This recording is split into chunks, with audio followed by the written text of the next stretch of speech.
Bienvenue dans notre série Les bases. Nous allons faire un survol du module de taxe dans QuickBooks en ligne. Avant de débuter, il est important de savoir si nous devons vraiment activer le module de taxe. Donc, il est important d'être au courant des exigences relatives à la taxe de vente et s'assurer qu'il est nécessaire d'activer le module de taxe.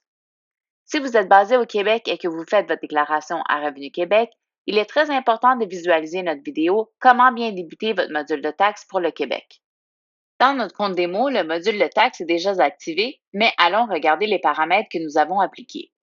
Si au moment de l'activation, vous avez inséré de mauvaises informations, il est possible de les modifier en sélectionnant Gérer la taxe de vente et modifier les paramètres de l'administration fiscale. Ajoutez vos numéros de taxe pour qu'ils s'affichent sur vos factures. Sélectionnez votre début de la prochaine période, par exemple janvier, et la fréquence de vos déclarations.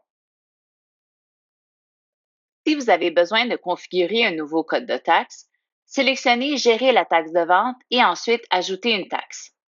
Quel type de taxe voulez-vous ajouter? Vous pouvez commencer le suivi dans une autre province.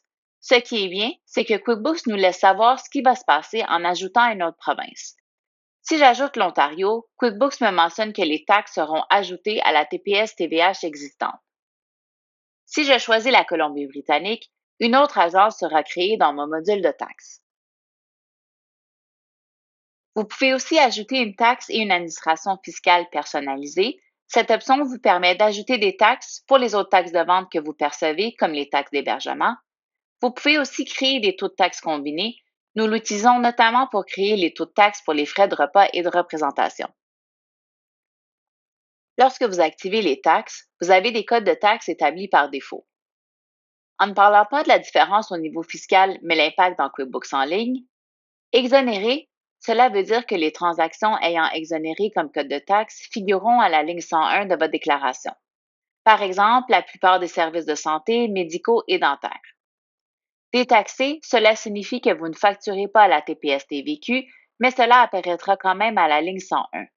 Par exemple, ce code pourrait être utilisé pour une vente effectuée aux États-Unis et pour laquelle la taxe sur les ventes n'a pas été perçue. Hors-champ n'est pas sur notre liste, mais c'est une option que je peux choisir en créant des transactions. Ces transactions n'apparaîtront pas sur la ligne 101. Vous pouvez l'utiliser pour des transactions qui figurent dans votre bilan, telles que les emprunts, les avances aux propriétaires, etc. Lorsque l'on active le module de taxe, nous avons deux comptes par défaut qui sont créés dans notre plan comptable. Dans le plan comptable, recherchez TPS-TVQ.